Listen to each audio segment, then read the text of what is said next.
일어나는 모든 일을 한 개인으로서 받아들이지 않고 전체 작용으로서 받아들인 경우에는 일어나는 모든 일에서 자유롭습니다. 무슨 말인지 알 듯 모를 듯 합니다.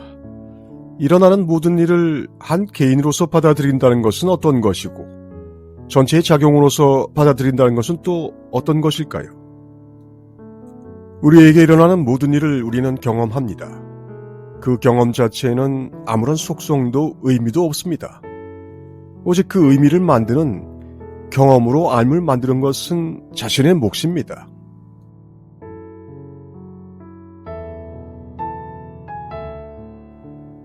그런데 경험을 하는 내가 일어나는 일을 나라는 개인의 입장에서 받아들이게 되면 나는 일어나는 모든 사건과 분리된 사건을 체험하고 인식하고 평가하는 행위자가 됩니다.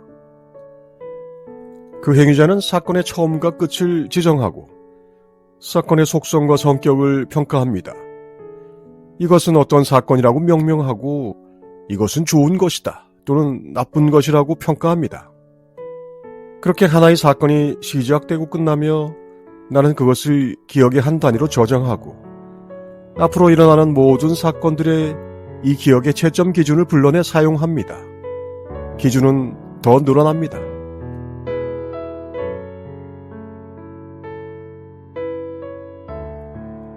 종래에는 이 채점 기준이 사건의 규모를 능가하게 됩니다. 문제보다 더 많은 해답이 있게 됩니다. 그리고 그때부터는 문제 대신 해답을 먼저 책상 위에 올려놓을 수 있게 됩니다. 해답을 보면서 시험을 치는 것은 부정행위에 해당하지만 나는 아랑곳하지 않습니다. 이 시험은 수험생도 나요, 감독관도 나이기 때문에 나만 눈 감으면 됩니다. 그리고 수험생과 감독관과 평가원은 한 통속이 돼 사건을 분류하고 정리하고 평가해 계속 시험을 치릅니다. 문제는 이런 시험 성적이 시험을 쳐서 얻으려던 자격을 얻는데 전혀 반영되지 않는다는 것입니다.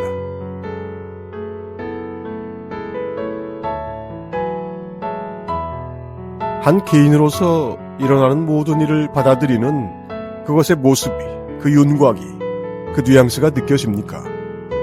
이렇게 시험만 치면서 세세의 윤회를 거듭하는 것이 한 개인으로 받아들이는 것입니다. 전체 작용으로 받아들인다는 것은 이것과 어떻게 다를까요? 겉모습으로는 간단하죠? 당신은 수험생이자 감독관이자 평가원이지만 각각의 역할을 제대로 이행하는 겁니다. 그리고 이렇게 각각의 역할을 제대로 하는 것은 역할을 무시하고 내 마음에 들게 상황을 바꾸어 놓으려는 에고를 내려놓는 것입니다. 그렇게 하면 사건은 질서를 되찾습니다.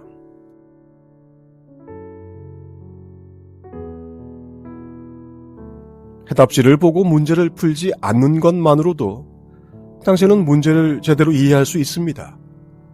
문제는 문제가 아니라 그저 문제일 뿐입니다.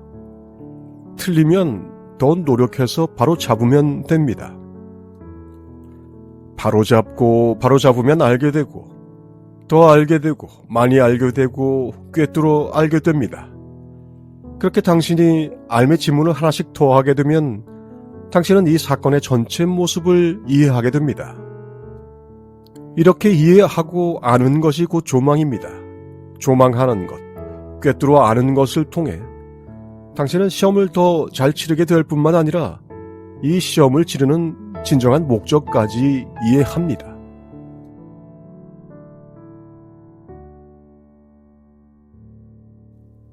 일어나는 모든 일을 한 개인으로서 받아들이지 않고 전체 작용으로서 받아들이는 것의 의미는 모든 것이 연하여 일어나는 온 우주라는 단일 사건을 이해하는 것입니다. 단박에 모든 이해에 이르게 된다는 것이 아닙니다. 이것은 그렇게 알 수 있는 것이 아닙니다. 당신이 우주 전체가 돼야만 고개를 끄덕이게 되는 그런 암입니다. 다만 그렇게 하기 위해서는 제대로 된 의문과 해답을 찾아 나가는 암 자체를 계속 차단하며 해답지를 책상 위에 올려놓는 일을 그만두어야 합니다.